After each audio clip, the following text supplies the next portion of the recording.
Hello students. So இந்த video எதுக்கு அப்படிங்கிறது நீங்கள் டைட்டில் பார்த்த உடனே தெரிஞ்சிருக்கும் உங்களுக்கு. ஸோ ஸ்பெஷல் அக்கௌண்ட்ஸ் படிக்கிறவங்களுக்கு தேர்ட் இயர் 6th செமஸ்டரில் ஸ்பெஷல் அக்கௌண்ட்ஸ் படிக்கிறவங்களுக்கான எக்ஸ்க்ளூசிவான ஒரு வீடியோ தான் இது. ஸோ எப்படி நம்ம வந்து ஸ்பெஷல் அக்கௌண்ட்ஸ் வந்து எக்ஸாம் வந்து எப்படி கிராக் பண்ணணும், என்னெல்லாம் டிப்ஸ் நம்ம ஞாபகம் வச்சுக்கணும், மேக்ஸிமம் மார்க்ஸ் வந்து நம்ம எப்படிலாம் நம்ம வந்து படித்தா வரும் அப்படிங்கிறது தான் இந்த வீடியோவில் நான் சொல்ல போகிறேன். This is nothing about any important questions வந்து இதில் நான் வந்து ஒரு தனி வீடியோவாக நான் போடுறேன். சரிங்களா? சரி, நிறைய பேருக்கு வந்து எப்படின்னா ஆன்சர்ஸ் தெரிஞ்சிருக்கும், but they are not able to do in the exam. பார்த்துட்டு வருவாங்க, ஆனால் ப்ரிப்பேர் பண்ணிட்டு வருவாங்க, ஆனால் அவங்களால என்ன செய்ய முடியாது அப்படின்னா பேப்பரில் சரியாக ப்ரெசென்ட் பண்ண முடியாது. ஸோ அந்த மாதிரியான சின்ன சின்ன குறைபாடுகளை நம்ம வந்து என்ன பண்ணிக்கலாம் அப்படின்னு கேட்டிங்கன்னா அதை ரெக்டிஃபை பண்ணிக்கலாம். ஓவராலாக இருக்கக்கூடிய அந்த 5 யூனிட்ஸ்லையும் என்னெல்லாம் நீங்கள் இம்பார்ட்டண்ட்டாக நீங்கள் பார்த்தா இந்த ஸ்பெஷல் அக்கௌண்ட்ஸ் எக்ஸாமை வந்து நம்ம வந்து கிராக் பண்ணுறது, எப்படி நம்ம வந்து சக்ஸஸ்ஃபுல்லாக நம்ம கிராக் பண்ணுறது அப்படிங்கிறது தான் இந்த வீடியோவில் நான் சொல்ல போகிறேன். ஸோ ஸ்கிப் பண்ணாமல் கடைசி வரைக்கும் நீங்கள் பார்த்துட்டே வாங்க. ரைட்டு.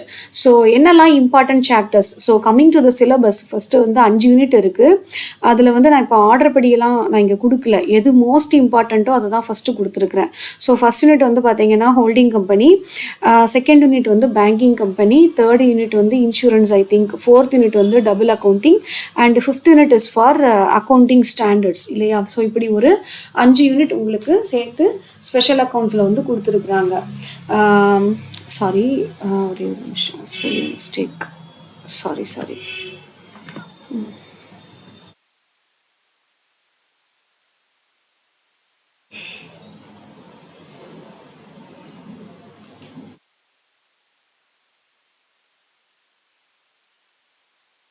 ரைட்.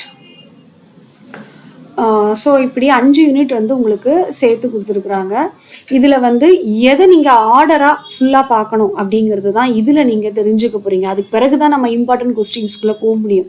ரைட்டா? So first banking company accounts வந்து ஃபுல் மார்க் வாங்குற மாதிரி நீங்கள் ப்ரிப்பேர் பண்ணிக்கணும். ஏன்னா கொஞ்சம் கஷ்டமான யூனிட்டும் அதில் இருக்குது நம்மளுடைய ஸ்பெஷல் அக்கௌண்ட்ஸில். ஸோ நீங்கள் பேங்கிங் கம்பெனி அக்கௌண்ட்ஸ்க்கு அதிகமான இம்பார்ட்டன்ஸ் கொடுத்து அதை நீங்கள் வந்து என்ன செஞ்சுக்கோங்க அப்படின்னா ப்ரிப்பேர் பண்ணிக்கோங்க. அதில் வந்து இப்போ பார்த்தீங்கன்னா 3 விஷயம் இருக்குது. ஒன்று வந்து profit and loss account preparation, balance sheet preparation, then rebate on bills டிஸ்கவுண்டடுக்கான இப்படி 3 பார்ட்டாக அந்த பேங்கிங் கம்பெனி அக்கௌண்ட்ஸில் வந்து உங்களுக்கு இருக்கும். ஸோ ஃபஸ்ட்டு ஃபார்மெட்லேருந்து நீங்கள் ரெடி பண்ண ஆரம்பிங்க. இப்போ கூட உங்களுக்கு டைம் வந்து நிறைய இருக்குது. ஸோ நீங்கள் வந்து என்ன பண்ண ஆரம்பிக்கலாம் அப்படின்னா ஃபார்மெட்லேருந்து நீங்கள் லேர்ன் பண்ண ஆரம்பிக்கலாம். நம்ம சேனலில் பேங்கிங் அக்கௌண்ட்ஸ் பிளேலிஸ்ட் இருக்குது. ஸோ நான் எல்லா பிளேலிஸ்ட்டுமே நான் இந்த வீடியோ கூட நான் அட்டாச் பண்ணுறேன். கார்பரேட் அக்கௌண்டிங் 2க்கான பிளேலிஸ்ட்டு நான் உங்களுக்கு அட்டாச் பண்ணுறேன். அதில் எல்லாமே வந்து உங்களுக்கு இன்டாக்டாக இருக்குது. சரிங்களா? So profit and loss account format, balance sheet format ரெண்டையும் தரவாக படிச்சிடணும். எந்த விதமான ஒரு சின்ன மிஸ்டேக்குக்கும் அதில் வந்து இடமே இருக்கக்கூடாதுங்கிற அளவுக்கு ரொம்ப தரவான ப்ரிப்ரேஷன் வந்து உங்களுக்கு ப்ராஃபிட் அண்ட் லாஸ் அக்கௌண்ட்லேயும் பேலன்ஸ் ஷீட்லேயும் வேணும். ஏன்னா இந்த யூனிட்டை பொறுத்த வரைக்கும் நான் ஃபுல் மார்க் எடுக்கணும் அப்படின்னு நான் சொல்லியிருக்கேன். ஸோ ஃபார்மெட்டு சம் ரெண்டுமே. ஸோ ஃபார்மெட் வந்து பார்த்தீங்க அப்படின்னா உங்களுக்கு வந்து எய்தர் 5 or 8 மார்க்ஸ்க்கு நமக்கு கேட்பாங்க. சம்முமே அப்படி தான். சின்ன சம் வந்து 5 மார்க்கு, பெரிய சம் வந்து 8 மார்க்ஸ்க்கு கேட்குறதுக்கான சான்ஸ் வந்து நிறைய இருக்குது. அதை மாதிரி ரிபேட் ஆன் பில்ஸ் டிஸ்கவுண்டட் வந்து எக்ஸ்க்ளூசிவாக it's a 5 mark problem and sometimes it can also be asked in 8 marks also. So அந்த மாதிரி நீங்கள் பார்க்கும்போது ரிபேட் ஆன் பில்ஸ் டிஸ்கவுண்டடையுமே நீங்கள் வந்து தரவாக பார்த்து வச்சுக்கலாம். ரைட்டா? ஸோ பேங்கிங் கம்பெனி அக்கௌண்ட்ஸை பொறுத்த வரைக்கும் ஃபுல் மார்க் வாங்குற அளவுக்கான ப்ரிப்ரேஷன் இஸ் மோஸ்ட் இம்பார்ட்டண்ட் அப்படிங்கிறது தான். அதனால தான் பேங்கிங் கம்பெனி அக்கௌண்ட்ஸை நான் ஃபஸ்ட்டு வச்சுருக்கிறேன். டாப் ப்ரையாரிட்டி வந்து உங்களுக்கு இதில் வந்து பேங்கிங் கம்பெனி அக்கௌண்ட்ஸ் தான். இதில் எந்த கொஸ்டின் வந்தாலும் நீங்கள் என்ன செய்யக்கூடாது அப்படின்னா மிஸ் பண்ணவே கூடாது. இது தெரியல, இதை ஸ்கிப் பண்ணிட்டேன், இல்லை இது சரியாக பண்ணலை அப்படிங்கிற அந்த ஒரு காம்ப்ரமைஸ் வந்து எதில் பண்ணக்கூடாது? பேங்கிங் கம்பெனி அக்கௌண்ட்ஸில் பண்ணக்கூடாது நீங்கள். ரைட்டா? ஸோ செகண்ட் டாப் ப்ரையாரிட்டி வந்து பார்த்தீங்கன்னா டபுள் அக்கௌண்டிங்க்கு கொடுங்க. வெரி வெரி ஈஸியஸ்ட் யூனிட் இந்த special accounts.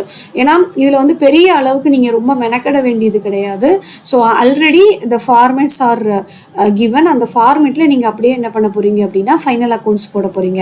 So preparation of revenue account, preparation of net revenue account, receipts and expenditure of capital account and balance sheet. இதுவும் நமக்கு வந்து நம்ம சேனலில் வீடியோ நம்ம போட்டிருக்கோம். முக்கியமான சம்ஸ்க்கு எல்லாமே வீடியோஸ் கொடுத்துருக்கோம். அதையுமே நீங்கள் என்ன செய்யுங்க அப்படின்னா போய் பாருங்கள். ஃபைனல் அக்கௌண்ட்ஸ்க்கான ப்ரிப்பரேஷன் வெரி மச் தரவாக நீங்கள் இருக்கணும். இது எதுவுமே பெரிய அளவில் வந்து ஒரு கஷ்டமான யூனிட் கிடையாது. ஸோ ஃபைனல் அக்கௌண்ட்ஸ் ப்ரிப்பரேஷன் கட்டாயமாக நீங்கள் 8 மார்க்குக்கு செய்ய போகிறீங்க அந்த model. So you must be thorough in that. அடுத்தது வந்து பார்த்தீங்கன்னா ரீப்ளேஸ்மெண்ட் காஸ்டிங். ரீப்ளேஸ்மெண்ட் காஸ்டிங் வந்து பார்த்தீங்கன்னா இதில் கேபிட்டல் எக்ஸ்பென்சஸ் கண்டுபிடிக்கிறது, ரெவென்யூ எக்ஸ்பென்சஸ் கண்டுபிடிக்கிறது, எஸ்டிமேட்டட் காஸ்ட் ஆஃப் ரீப்ளேஸ்மெண்ட் கண்டுபிடிக்கிறதுன்னு 3 பார்ட் உண்டு ரீப்ளேஸ்மெண்ட் காஸ்டிங்கில். எல்லாமே ஃபார்முலா தான். ஃபார்முலாவை நீங்கள் அப்படியே சப்ஸ்டியூட் பண்ணிட்டீங்க அப்படின்னா உங்களுக்கு வந்து சம்முக்கான ஆன்சர்ஸ் கிடச்சிரும். ஸோ இதுவுமே நமக்கு வந்து நீங்கள் தரவாக பார்க்க வேண்டியது அவசியம். 8 மார்க்ஸ் அல்லது 5 மார்க்ஸ். 5 மார்க்ஸ் வந்து கொஞ்சம் கேட்குறதுக்கான சான்ஸ் நிறைய. இந்த டபுள் அக்கௌண்டிங்கை பொறுத்த வரைக்கும் ரீப்ளேஸ்மெண்ட் காஸ்டிங் வந்து 5 மார்க் ப்ராப்ளம்ஸ் நிறைய கேட்குறதுக்கான சான்ஸ் இருக்குது. அதுக்கு பிறகு டிஸ்போசல் ஆஃப் சர்ப்ளஸில் வந்து உங்களுக்கு டிஸ்போசல், அதாவது சர்ப்ளஸ், கிடைக்கக்கூடிய சர்ப்ளஸை எப்படி டிஸ்போஸ் பண்ணுறது அப்படிங்கிற மாதிரியான ஃபார்மெட்டு தான். ரீசனபிள் ரிட்டர்ன்லேருந்து ஆரம்பித்து அப்படியே வரிசையாக நீங்கள் பண்ணிகிட்டே வர வேண்டியதான். கேபிட்டல் பேஸு, ரீசனபிள் ரிட்டர்ன், அதிலேருந்து நீங்கள் அப்படியே பண்ணிகிட்டே வர வேண்டியதான். சின்ன சின்ன ப்ராப்ளம்ஸ் வந்து ரீசனபிள் ரிட்டர்ன்லேயும் கேட்குறதுக்கான சான்ஸ் இருக்குது. 5 மார்க்ஸில் ரீசனபிள் ரிட்டர்ன் கேல்குலேட் பண்ணுங்கள் அப்படின்னு ஒரு 5 மார்க் கொஸ்டின் கேட்டாலும் அதில் நீங்கள் தரவாக இருக்கணும். So these 2 units has not to be omitted. அதில் நீங்கள் ரொம்ப தெளிவாக இருக்கணும். இதில் ஒமிட் பண்ணவே கூடாது. எந்த ஒரு விஷயமா இருந்தாலும் நூக் அண்ட் கார்னர் பாத்திரணும், இன்க்ளூடிங் தியரி. சரிங்களா? ஸோ இந்த double accounting and banking company accounts பார்க்கறதுக்கு ரெடி ஆயாச்சு. நெக்ஸ்ட் பாருங்க, அடுத்தது டாப் ப்ரையாரிட்டி, 3rd ப்ரையாரிட்டி என்னது அப்படின்னு பார்த்தீங்கன்னா holding company accounts. Holding company accounts வந்து கொஞ்சம் சிக்கலாக இருக்கும். நிறைய பேர் கொஞ்சம் புதுசாக படிக்கிறதுனால வந்து அதோடைய கான்செப்ட்ஸ் வந்து எப்படின்னா ஒரு ஃபார்மேட்டாக இருக்காது. ஒரு சம் ஒவ்வொரு மாதிரி இருக்கும். கொஞ்சம் புரிஞ்சிட்டு செய்யறதுக்கு கஷ்டமாக இருக்கும். சரிங்களா? ஆனால் ஹோல்டிங் கம்பெனி அக்கௌண்ட்ஸ் வந்து நம்ம ஸ்கிப் பண்ணவே முடியாத ஒரு யூனிட். இதில் ஸ்பெஷல் அக்கௌண்ட்ஸில் வந்து பார்த்தீங்க அப்படின்னா ஒரு முக்கியமான விஷயம் என்ன அப்படின்னா ஃபுல்லாகவே ஒரு யூனிட்டுக்கு ஒரு சாப்டர் தான் கொடுத்துருக்குறாங்க. It is not combined with small chapters and அப்படிங்கும்போது வந்து உங்களுக்கு என்ன கிடையாது அப்படின்னா சாய்ஸே கிடையாது. ஹோல்டிங் கம்பெனி அக்கௌண்ட்ஸ் வந்துச்சுன்னா நீங்கள் ஹோல்டிங் கம்பெனிலேருந்து தான் எய்தர் ஆர் சாய்ஸை நீங்கள் ஃபேஸ் பண்ண முடியும். ஸோ அதனால் வேறு சாய்ஸே உங்களுக்கு கிடையாது. You must have attend that question. வேறு வழியே கிடையாதுங்கிற மாதிரி தான். ஸோ அப்போது 11th கொஸ்டின் 16th கொஸ்டின் கட்டாயமாக ஹோல்டிங் கம்பெனி தான் நீங்கள் அட்டன் பண்ண போகிறீங்க. ஸோ என்ன பண்ணலாம், எப்படி அந்த ஹோல்டிங் கம்பெனியை நம்ம வந்து அதை ஃபேஸ் பண்ணுறது அப்படின்னா first learn the basics. Basics வந்து நமக்கு பேசிக்லேருந்து நமக்கு ஹோல்டிங் கம்பெனிக்கே கிட்டத்தட்ட நான் ஒரு 15 வீடியோ நான் கொடுத்துருக்குறேன். நீங்கள் கொஞ்சம் அதை போய் பாருங்கள். ப்ளஸ் நீங்கள் நோட்டு உங்கள் காலேஜில் நடத்தியிருப்பாங்க, நோட்ஸ் வச்சுருப்பீங்க, அதெல்லாம் ஃபஸ்ட்டு நீங்கள் லேர்ன் பண்ணிக்கோங்க. எல்லாத்தையும் விட முக்கியமான விஷயம், ஹோல்டிங் கம்பெனி படிக்கிறதுக்கு முன்னாடி 5th செமஸ்டரில் படித்த ஃபைனல் அக்கௌண்ட்ஸுடைய ஃபார்மெட்டை எடுத்து வச்சு அதை முதல்ல மக பண்ணிக்கோங்க. ஃபைனல் அக்கௌண்ட்ஸுடைய ஃபார்மெட் வந்து நான் எதை சொல்கிறேன்னு உங்களுக்கு ஞாபகம் இருக்கும். 5th செமஸ்டரில் கம்பெனி ஃபைனல் அக்கௌண்ட்ஸ் படிச்சிருப்பீங்க. நோட் 1, நோட் 2, அதுலேருந்து நோட் 7 வரைக்கும் இருக்கும் இல்லையா? அந்த ஃபார்மெட்டை நீங்கள் எடுத்து வச்சுக்கோங்க. அந்த நோட் 7 வரைக்கும் உள்ளது வந்து ப்ராஃபிட் அண்ட் லாஸ் அக்கௌண்ட்டில் போயிடும். அதுக்கு பிறகு உள்ளது பூராமே வந்து பார்த்தீங்கன்னா கம்பெனி அக்கௌண்ட்ஸுடைய ஃபார்மெட்டு ஃபைனல் அக்கௌண்ட்ஸுக்கு ஈக்விட்டிஸ் அண்ட் லயபிலிட்டிஸு அசட்ஸ் அப்படின்னு சொல்லி 2 பிரிவாக நமக்கு பிரித்து சிங்கிள் சைடட் பேலன்ஸ் ஷீட் போட்டிருப்பாங்க.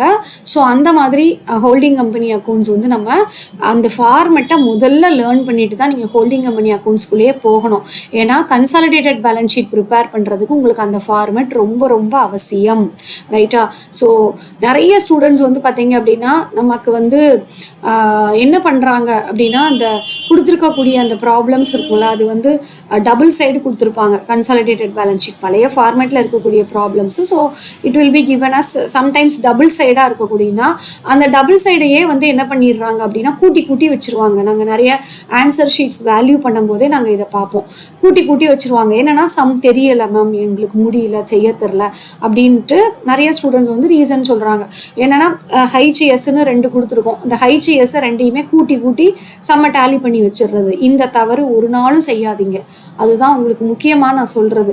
அது ஒரு சம்மை வந்து பார்த்துட்டு அது தெரியாம என்ன செய்யாதீங்க அப்படின்னா, முக்கியமா ஹோல்டிங் கம்பெனியில அதை செய்யாதீங்க. செஞ்சீங்கன்னா உங்களுக்கு சிங்கிள் மார்க் கூட வராது. சரிங்களா?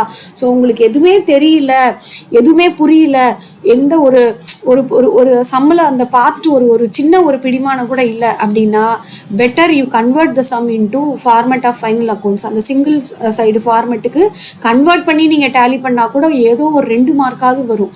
ஆனால் நீங்கள் வந்து இந்த மாதிரி டபுள் சைடையே கூட்டி வச்சிங்க அப்படின்னா அது பிளெண்டர் மிஸ்டேக்கு. அது செய்யவே கூடாது. அப்படி அக்கௌண்ட்ஸில் வந்து பேசிக் அக்கௌண்டன்சி பிரின்சிபல் தெரியாமல் செய்யறது, அந்த மாதிரி பண்ணக்கூடிய சில பிளெண்டர் மிஸ்டேக்ஸ் வந்து நீங்கள் வந்து ஃபெயில் ஆகிறதுக்கான சான்ஸ் வந்து நிறைய கொடுத்துரும். அதனால் அந்த மாதிரியான ஒரு பிளெண்டர் மிஸ்டேக் வந்து தயவு செய்து பண்ணாதீங்க. கன்சாலிடேட்டட் பேலன்ஸ் ஷீட் போட சொன்னால் இருக்கக்கூடிய கணக்கை கூட்டி வைக்காதீங்க. அப்படி தெரியலை அப்படின்னா better you convert into the given problem, you convert into the final accounts formatல நீங்க கன்வெர்ட் பண்ணா கூட ஓகே, எங்களுக்கு தெரியல, நாங்க வந்து என்ன பண்ணிட்டோம், தெரியாம பண்ணிட்டோம் அப்படின்ட்டு.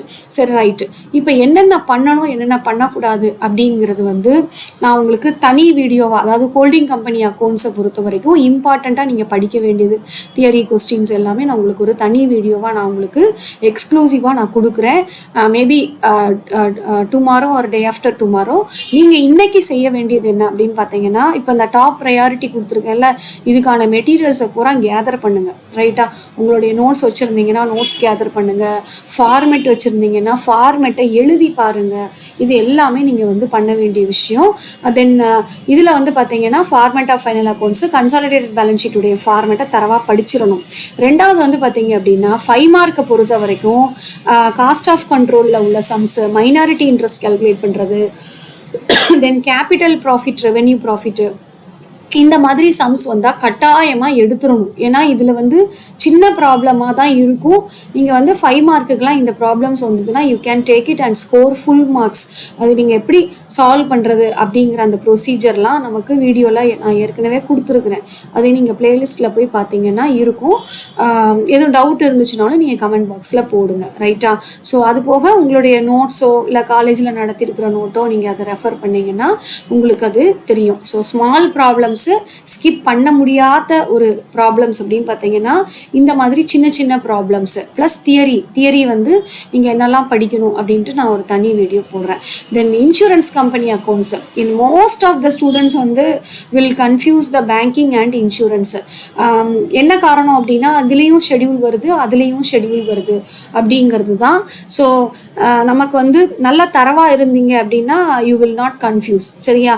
அதனால் என்ன செய்யாதீங்க, banking company and insurance company ரெண்டையுமே வந்து நீங்கள் தரவாக படிச்சுக்க வேண்டியது. ஸோ இது வந்து நான் வந்து கடைசியாக தான் கொடுத்துருக்குறேன் இன்சூரன்ஸ் கம்பெனி அக்கௌண்ட்ஸ். ஏன்னா ரெண்டையுமே நீங்கள் லேர்ன் பண்ணுறது, பேங்கிங் கம்பெனி அக்கௌண்ட்ஸ் லேர்ன் பண்ணிவிட்டு ஒரு 1 or 2 days கேப் விட்டு இன்சூரன்ஸ் கம்பெனி எடுங்க. அப்போ உங்களுக்கு கன்ஃபியூஸ் ஆகாது. ரெண்டையும் சைமல்டேனியஸாக எடுத்து வச்சு பார்த்தீங்க அப்படின்னா தான் உங்களுக்கு அந்த கன்ஃபியூஷன்லாம் வரும்.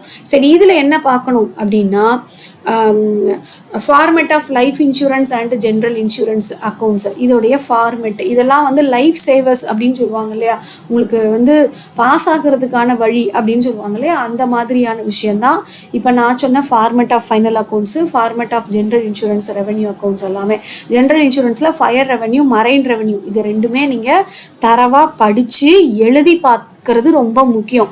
ஏன்னா நீங்கள் நிறைய விஷயம் வந்து என்ன பண்ணுறீங்க அப்படின்னா அப்படியே பார்க்குறதோட நிப்பாட்டிக்கிறீங்க. படிக்கணும், படித்து அதை எழுதி பார்த்தா தான் நமக்கு அந்த ஃபார்மேட் வந்து ஞாபகம் இருக்கும். இன்கேஸ் ப்ராப்ளம் கஷ்டமாக வந்தால் கூட ஃபார்மேட் வச்சு கூட நீங்கள் மார்க் வாங்கிடலாம். ஒரு 2 மார்க்ஸ் அல்லது 3 மார்க்ஸ் வந்து நமக்கு ஃபார்மேட்டுக்கு கொடுப்பாங்க. ஸோ அதில் வந்து நீங்கள் என்ன செய்யக்கூடாது, அந்த மார்க்கை நீங்கள் மிஸ் பண்ணக்கூடாது. இது வந்து நான் எதுக்கு சொல்கிறேன்னா தெரியாதது, அதாவது எங்களுக்கு ஒரு சுத்தமாக எங்களுக்கு எந்த ஐடியாவுமே இல்லை அப்படின்னு சொல்கிறவங்க தான் இந்த ஃபார்மேட்டை வந்து நீங்கள் ஃபுல்லாக கம்ப்ளீட்டாக எழுதி வைங்க. மற்றபடி தெரிஞ்சவங்க அந்த ப்ராப்ளத்தை கட்டாயமாக ட்ரை பண்ணணும். சரிங்களா? ஸோ அடுத்தது பார்த்தீங்கன்னா சின்ன ப்ராப்ளம்ஸ் வந்து லைஃப் இன்சூரன்ஸில் இருக்குது. என்னென்னா வேல்யூஷன் பேலன்ஸ் ஷீட் ப்ரிப்பேர் பண்ணுறது ரொம்ப ஈஸி. அதில் வந்து கொடுத்துருக்கக்கூடிய பர்டிகுலர்ஸை ஒன்று டெபிட் சைட்லேயும் கிரெடிட் சைட்லேயும் போட்டு நீங்கள் பேலன்ஸ் சர்ப்ளஸ் கண்டுபிடிக்க வேண்டியதான் உங்களுக்கு வேலையே. அதுக்கு 5 மார்க்கு. ஸோ அந்த மாதிரி ப்ராப்ளம்ஸ்லாம் மிஸ் பண்ணவே கூடாத ப்ராப்ளம்ஸ் தான் valuation balance sheet and calculation implementation of correct life assurance fund, இந்த ரெண்டையும் மிஸ் பண்ணிடாதீங்க. இது ரெண்டையுமே இருந்துச்சு அப்படின்னா கணக்கில் கட்டாயமாக இதை எடுத்துருங்க. ரைட்டா? ஸோ அதுக்கு பிறகு நீங்கள் ப்ராப்ளம்ஸ் என்னென்ன ஷெடியூல் என்னென்ன நம்பர் அப்படிங்கிறது நான் உங்களுக்கு இம்பார்ட்டன்ட் டெர்மினாலஜிஸ் ரெண்டுத்துக்குமே நான் வீடியோ கொடுத்துருக்கேன். இன்சூரன்ஸ்க்கும் கொடுத்துருக்கேன், இன்சூரன்ஸில் லைஃப்க்கும் கொடுத்துருக்கேன், ஜென்ரலுக்கும் நான் கொடுத்துருக்கேன். அதை கொஞ்சம் என்ன செய்யுங்க அப்படின்னா அந்த பழைய வீடியோலாம் எடுத்து பாருங்கள். இது வந்து பழசாக கொடுத்துருக்க மாட்டேன், பிஃபோர் 1 month தான் நான் இப்போ போட்டேன். அதனால் நீங்கள் என்ன செய்யுங்க அப்படின்னா அந்த வீடியோலாம் கொஞ்சம் எடுத்து பார்த்து கொஞ்சம் ரெடி ஆகிக்கோங்க அப்படிங்கிறது தான். So coming to the 5th unit, 5th யூனிட்டுக்கு நான் இங்கே எக்ஸ்க்ளூசிவாக எதுவும் கொடுக்கல. பட் ஆனால் ஜென்ரலாக வந்து பார்த்தீங்கன்னா அக்கௌண்டிங் ஸ்டாண்டர்ட்ஸில் நீங்கள் எல்லாமே படிக்க வேண்டியதாக இருக்கும். அக்கௌண்டிங் ஸ்டாண்டர்ட்ஸ் வந்து மிஸ் பண்ண முடியாத ஒரு யூனிட். தியரி வந்து நிறைய பேர் ஸ்கிப் பண்ணுவாங்க. ஸோ அப்படி ஸ்கிப் பண்ணிங்கன்னா நீங்கள் நிச்சயமாக உங்களுக்கு மார்க் வந்து வரவே செய்யாது. அதுவும் வந்து இந்த பார்டர் லைனில் இருக்கிற ஸ்டூடெண்ட்ஸ் எல்லாம் ஃபெயில் ஆயிடுவீங்க. ஸோ அதனால் என்ன செய்யாதீங்க அப்படின்னா தியரி கட்டாயமாக எழுதுறதுக்கு பாருங்கள், ஸ்கிப் பண்ணாதீங்க. ரைட்டா? ஸோ ஒரு நிமிஷம்.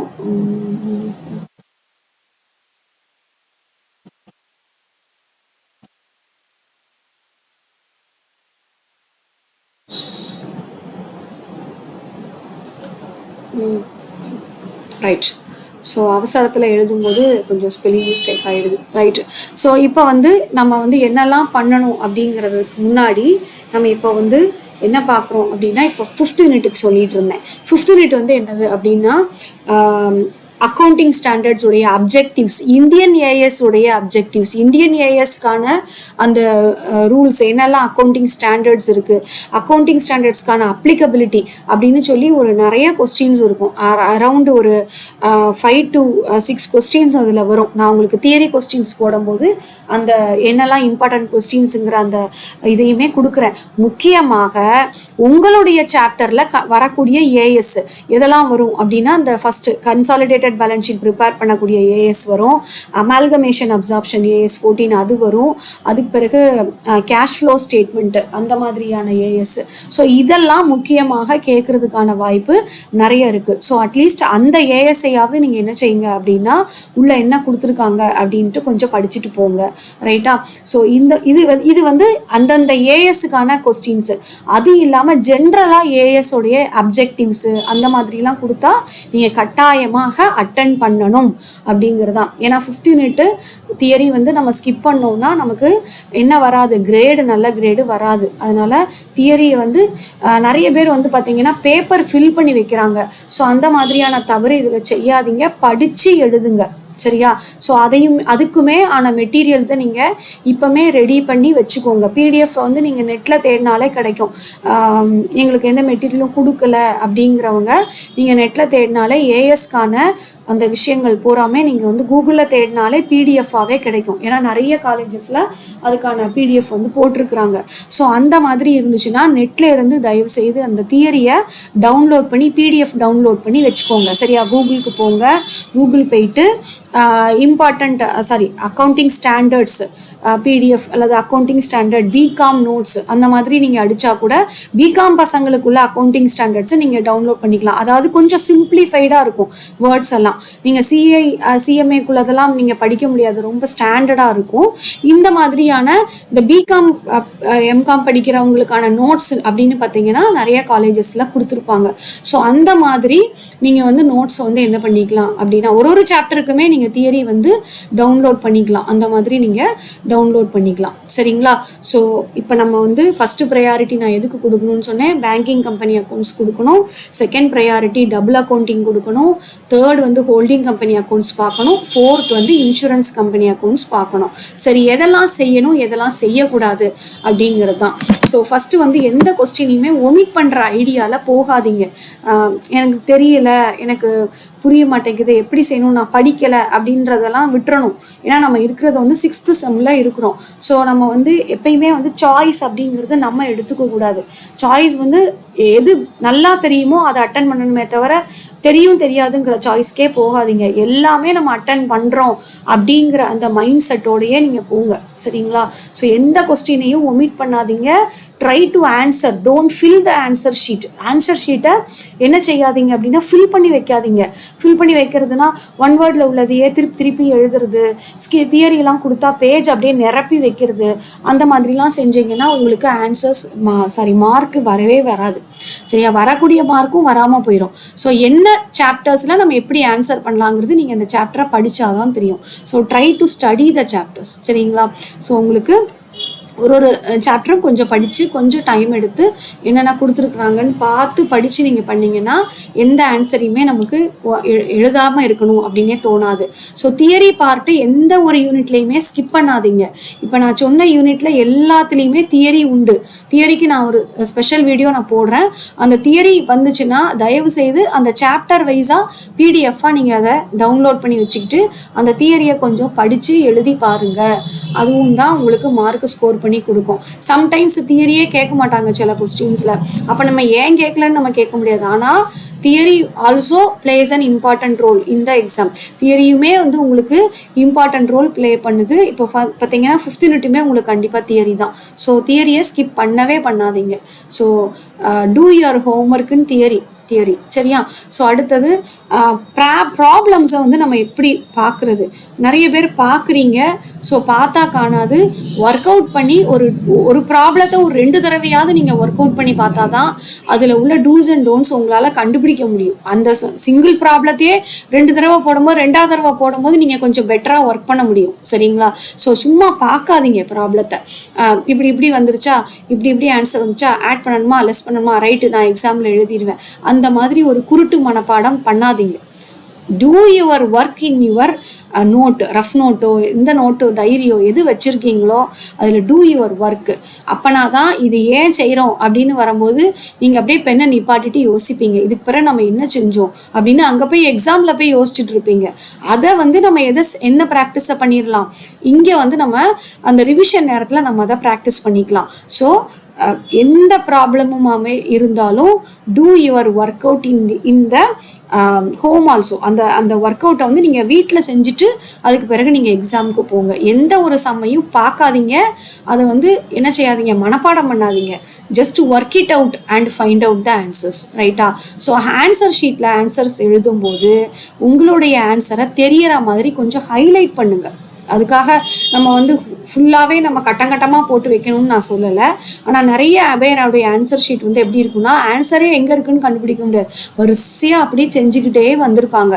ஸோ அந்த மாதிரி தவறுகள்லாம் செய்யாதீங்க. ஆன்சர் செஞ்சீங்கன்னா அந்த ஆன்சர்ஸை ஹைலைட்டடாக எழுதுங்க. அப்படின்னா தானே அந்த ஆன்சர்ஸ் வந்து கரெக்டாக நமக்கு தெரியும். நிறைய பேர் வந்து பார்த்தீங்கன்னா பேங்கிங் கம்பெனி அக்கௌண்ட்ஸ் செய்யும் போதே ப்ராஃபிட் அண்ட் லாஸ் பேலன்ஸ் ஷீட்டுக்குள்ளெல்லாம் வந்து என்ன பண்ணி வச்சுருப்பாங்க அப்படின்னா ஒர்க்கிங்ஸ் போட்டு வச்சுருப்பாங்க. ஸோ அந்த மாதிரிலாம் பண்ணக்கூடாது. நீங்கள் ஃபார்மெட்டை சேஞ்ச் பண்ணவே கூடாது. ஃபார்மெட்டில் என்ன கொடுத்துருக்கோ அது மட்டும்தான் எழுதணும். வேறு எந்த மாதிரியும் நீங்கள் என்ன செய்யக்கூடாது அப்படின்னா அதை சேஞ்ச் பண்ணவே கூடாது. ஸோ அது மாதிரி கொஸ்டின் ஆர்டரை மாற்றாதீங்க. 1 வேர்டு இருந்தால் 1 வேர்டு ஆன்சர் பண்ணுங்கள். அதுக்கு பிறகு 5 மார்க், அதுக்கு பிறகு 8 மார்க்கு. சில பேர் என்ன செய்வாங்க அப்படின்னு கேட்டிங்கன்னா முதல்ல ஒரு 8 மார்க்கு, அதுக்கு பிறகு ஒரு 5 மார்க்கு, அதுக்கு பிறகு ஒரு 8 மார்க். இப்படி செய்யும் பொழுது பேப்பர் திருத்துறவங்களுக்கு அது பயங்கர ஒரு கன்ஃபியூஷனை கொடுக்கும். அந்த மாதிரி நீங்கள் செய்யாதீங்க. எங்களுக்கு தெரியலை அப்படின்னாலே முதல்ல அந்த ஸ்கூல் ஸ்டூடெண்ட்ஸ் மாதிரி தெரிஞ்சதை ஃபஸ்ட்டு எழுதுங்க. அந்த மாதிரி ப்ரையாரிட்டைஸ் பண்ணாதீங்க. ஆர்டராக செஞ்சுக்கிட்டே வாங்க. ஆர்டராக செஞ்சுக்கிட்டே வந்தீங்க அப்படின்னா உங்களுக்கு புரியலை, இல்லை அந்த சம் தெரியலை அப்படின்னா கொஞ்சம் ஸ்பேஸ் விட்டு வச்சுட்டு நீங்கள் அடுத்த சம்முக்கு போயிட்டு திருப்பி அது உங்களுக்கு யோசித்து பார்த்து நீங்கள் கண்டுபிடிச்சப்பறம் அந்த you can fill the space where you have left. அதை நீங்கள் செஞ்சுக்கலாமே தவிர ஆர்டரை மாற்றி செய்யும்போது the examiners will get confused. So உங்களுக்கு மார்க் குறையிறதுக்கான வாய்ப்பு நிறைய இருக்கும். ஸோ அந்த மாதிரி ஆர்டர் சேஞ்ச் பண்ணாதீங்க. தென் வந்து ஸ்ட்ரைக் அவுட் பண்ணுறது, ஓவர் ரைட்டிங் பண்ணுறது எல்லாமே ரஃப் ஒர்க்கில் பண்ணுங்கள். நீங்கள் ஃபேரில் சம்மு செய்யும்பொழுது இந்த ஸ்ட்ரைக்கிங் அவுட்டெல்லாம் பண்ணாதீங்க. இதெல்லாம் எதுனால வருதும் அப்படின்னு கேட்டிங்கன்னா நீங்கள் வந்து சம் ப்ராக்டிஸ் பண்ணாதனால தான் இந்த ஸ்ட்ரைக்கிங் அவுட்டு ஓவர் ரைட்டிங்லாம் வரும். நீங்கள் ஒன்ஸ் ஃபார் ஆல் அந்த ஒரு மாடலையாவது நீங்கள் ஒரு 2 தடவை செஞ்சுருந்தீங்க அப்படின்னா உங்களுக்கு அந்த ப்ராப்ளம் வராது. சரிங்களா? ஸோ பேங்கிங் அக்கௌண்ட்ஸாக இருக்கட்டும், இன்சூரன்ஸாக இருக்கட்டும், ஹோல்டிங் கம்பெனியாக இருக்கட்டும், டபுள் அக்கௌண்டிங்காக இருக்கட்டும், இது ஈஸி அப்படின்னு நான் சொன்னாலுமே கூட அந்த சம்மை டேலி பண்ணுற வரைக்கும் நீங்கள் செஞ்சு பார்த்துருக்கணும் உங்களுடைய ரஃப் நோட்டில். அப்போ தான் நீங்கள் போய் ஒரு கொஸ்டினை அட்டன் பண்ணுறதுக்கான ஒரு ட்ரைனிங் உங்களுக்கு இருக்கும். ஸோ அது அப்போனா தான் உங்களுக்கு அந்த ஸ்ட்ரைக்கிங் அவுட்லாம் வராது. சரி அப்படியே நான் ஒரு சம் வந்து நான் வந்து தப்பாக செஞ்சுட்டேன் அப்படின்னா கூட நீங்கள் வந்து என்ன செய்யுங்க, ஃபஸ்ட்டு ரஃப்பாக கொஞ்சம் நீங்கள் அதை ஒர்க் அவுட் பண்ணி பார்த்துட்டு நம்மளால் ஆன்சர் பண்ண முடியும்னா மட்டும் அந்த சம்மை எடுங்க. இல்லாட்டா அதோட சாய்ஸை நீங்கள் first choice of the question நீங்கள் முடிவு பண்ணிக்கோங்க. ஏ நல்லா தெரியுமா இல்லை பி நல்லா தெரியுமா அப்படிங்கிறத முடிவு பண்ணிக்கோங்க. அதை முடிவு பண்ணிட்டு தான் நீங்கள் ஆன்சர்ஸ் எழுதவே ஆரம்பிக்கணும். அது மாதிரி ஒர்க்கிங் நோட்ஸை ஸ்கிப் பண்ணாதீங்க. நிறைய ஸ்டூடெண்ட்ஸ் வந்து பார்த்தீங்கன்னா ப்ராஃபிட் அண்ட் லாஸ் கேட்டால் ப்ராஃபிட் அண்ட் லாஸ் மட்டுமே ஸ்ட்ரெயிட்டாக செஞ்சு வைப்பாங்க, ஒர்க்கிங் நோட்ஸ் செய்ய மாட்டாங்க. ஒர்க்கிங் நோட்ஸ் வந்து ஸ்பெஷல் அக்கௌண்ட்ஸை பொறுத்த வரைக்கும் ரொம்ப முக்கியம் எல்லா சாப்டர்ஸ்க்குமே. சரிங்களா? டபுள் அக்கௌண்டிங்கில் கூட அந்த அளவுக்கு ஒர்க்கிங் நோட்ஸ் ரொம்ப இருக்காது. ஆனால் பேங்கிங்கில் நீங்கள் ஒர்க்கிங் நோட்ஸ் எழுத வேண்டியிருக்கும், ப்ராஃபிட் அண்ட் லாஸ்க்கும் பேலன்ஸ் ஷீட்டுக்கும். அது மாதிரி இன்சூரன்ஸில் நோட்ஸ் டு அக்கௌண்ட்ஸ் எழுத வேண்டியிருக்கும், ஜென்ரல் ரெவென்யூ அக்கௌண்ட்டுக்கும் எழுத வேண்டியிருக்கும், பேலன்ஸ் ஷீட்டுக்கும் எழுத வேண்டியிருக்கும், ப்ராஃபிட் அண்ட் லாஸ்க்கு எழுத வேண்டியிருக்கும். ஸோ இப்படி ஒர்க்கிங் நோட்ஸ் எல்லாத்துக்குமே ரொம்ப அவசியம். அதே மாதிரி வந்து பார்த்திங்கன்னா நமக்கு வந்து இதுலையும் ஹோல்டிங் கம்பெனிலையும் ஒர்க்கிங் நோட்ஸ் போடாமல் கன்சாலிடேட்டட் பேலன்ஸ் ஷீட்டு போடவே முடியாது. ஸோ ஸ்ட்ரெயிட்டாக கன்சாலிடேட்டட் பேலன்ஸ் ஷீட் போட்டு வச்சிங்கன்னா செம்ம வெட்டி வச்சுருவாங்க. அதனால் ஒர்க்கிங் நோட்ஸு கட்டாயமாக ஒர்க்கிங் நோட்ஸுங்கிற ஹெட்டிங் போட்டு போடுங்க. அதில் ஆர்டராக ஒர்க்கிங் நோட்ஸை எழுதிக்கிட்டே வாங்க. அதுக்கு தான் அடிஷ்னல் மார்க்ஸ் உங்களுக்கு. அடிஷ்னல் மார்க் மீன்ஸ் இப்போ நீங்கள் தப்பாக செஞ்சிட்டீங்க அப்படின்னா அந்த ஒர்க்கிங் நோட்ஸ்க்காச்சும் ஒரு கிரேஸ் மார்க்ஸ் வந்து அவங்க கொடுக்க முடியும், ஒரு 2 மார்க்கோ 3 மார்க்கோ கொடுக்க முடியும். ஸோ அதனால் ஒர்க்கிங் நோட்ஸை தயவு செய்து ஸ்கிப் பண்ணாதீங்க. ஒரு ப்ராப்ளம் பார்க்கும்போதே ஒர்க்கிங் நோட்ஸோட சேர்த்து பாருங்க. சரியா? டைரெக்டாக ஃபைனல் ஆன்சரை பார்க்காதீங்க, ஒர்க்கிங் நோட்ஸோட சேர்ந்த ப்ராப்ளம்ஸை பாருங்கள். ஸோ 1 மார்க் கொஸ்டின் எழுதும்போது நிறைய பேர் வந்து இந்த சும்மா இங்கி பிங்கி வாங்கி போட்டு எழுதாதீங்க. கொஞ்சம் திங்க் பண்ணி இதை நம்ம படிச்சிருக்கோமா, எதில் படிச்சிருக்கோம். ஏஎஸ்லலாம் வந்து நம்பர்ஸ் கேட்பாங்க, இந்த ஏஎஸ் எதில் வரும், இந்த ஏஎஸ் எத்தனாவது ஏஎஸ் அப்படின்லாம் கேட்பாங்க. ஸோ அதெல்லாம் கொஞ்சம் திங்க் பண்ணாலே நீங்கள் ஆன்சர் பண்ணிட முடியும். சரிங்களா? 1 வேர்டு வந்து மோஸ்ட்லி எல்லா ஸ்டூடெண்ட்ஸுமே லாஸ்ட்டு தான் அட்டன் பண்ணி நான் பார்க்குறேன். அந்த மாதிரி பண்ணாதீங்க. 1 வேர்டு திங்க் பண்ணி ஒரு 10 நிமிஷம் டைம் எடுத்து 1 வேர்டு ஆன்சர் பண்ணிவிட்டு நீங்கள் அடுத்ததுக்கு போனால் போதும்.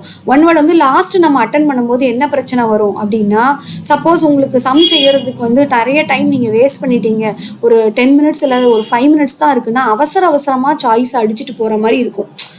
உட்காந்து யோசிக்கிறதுக்கு டைம் இருக்காது. நிறைய ஸ்டூடெண்ட்ஸ் வந்து ஸ்லோவாக செய்வாங்க. அந்த மாதிரி ஸ்லோவாக செய்யும் பொழுது நமக்கு வந்து 1 வேர்டுக்கு டைம் அதிகமாக இருக்காது. ஸோ நம்ம என்ன பண்ண வேண்டியிருக்கும், 1 வேர்டை அவசரமாக அடிக்க வேண்டியிருக்கும். அந்த மாதிரி பண்ணாதீங்க. 1 வேர்டை ஃபஸ்ட்டு முடிச்சிருங்க. ஏன்னா ஸ்பெஷல் அக்கௌண்ட்ஸை பொறுத்த வரைக்கும் உங்களுக்கு ரிட்டர்ன் ஒர்க்கு ஜாஸ்தி, நிறைய ஒர்க்கிங் நோட்ஸ் எழுத வேண்டியிருக்கு. அப்படிங்கும்போது டைம் கொஞ்சம் எடுக்கும். சரிங்களா? ஸோ சின்ன ப்ராப்ளமாக கேட்டால் நம்ம சீக்கிரம் முடிச்சிடலாம், கொஞ்சம் பெரிய ப்ராப்ளம்ஸாக கேட்டிருந்தா நமக்கு கொஞ்சம் டைம் ஆகும். அந்த மாதிரி ப்ராப்ளம்ஸ்லாம் எடுக்கும்பொழுது உங்களுக்கு வந்து பின்னாடி டைம் மேனேஜ்மெண்ட் கொஞ்சம் பிரச்சனையாக இருக்கும். அதனால் 1 வேர்டு அதெல்லாம் வந்து ஃபஸ்ட்டே அடிச்சிருங்க. அப்போனா தான் உங்களுக்கு அதை பற்றின கவலை இருக்காது. இல்லாட்டி 1 வேர்டு சில பேர் எழுதவே மறந்துடுறாங்க, இதை முடிச்சுட்டு அப்படியே பேப்பர் கொடுத்துட்டு போயிடுவாங்க. பார்த்தீங்கன்னா 1 வேர்டில் 1 2 3 4ன்னு 10 வரைக்கும் நம்பர் போட்டு வச்சுருப்பாங்க, ஆனால் ஆன்சர் இருக்காது. ஸோ அந்த மாதிரியான மிஸ்டேக்ஸ் எல்லாம் நீங்கள் இதில் அவாய்ட் பண்ணிக்கலாம். ஸோ ஓவராலாக நம்ம வந்து ப்ரையாரிட்டைஸ் பண்ண வேண்டிய சப்ஜெக்ட் நான் இன்றைக்கி சொல்லியிருக்கேன். இதெல்லாம் செய்யணும், இதெல்லாம் செய்யக்கூடாது அப்படின்னு நான் சொல்லியிருக்கேன். So all the videos for every chapter is available in our channel. So நீங்கள் வந்து அதை வந்து என்ன செய்யுங்க அப்படின்னா பிளேலிஸ்ட் பாருங்கள். இந்த வீடியோவில் நான் அதை உங்களுக்கு அட்டாச் பண்ணுறேன். So all the very best for cracking your exam students. All the very best. தொடர்ந்து நம்ம சேனல் பாருங்கள். சப்ஸ்கிரைப் பண்ணாதவங்க சப்ஸ்கிரைப் பண்ணிங்க. வீடியோ பிடிச்சிருந்துச்சு அப்படின்னா லைக் பண்ணுங்கள்.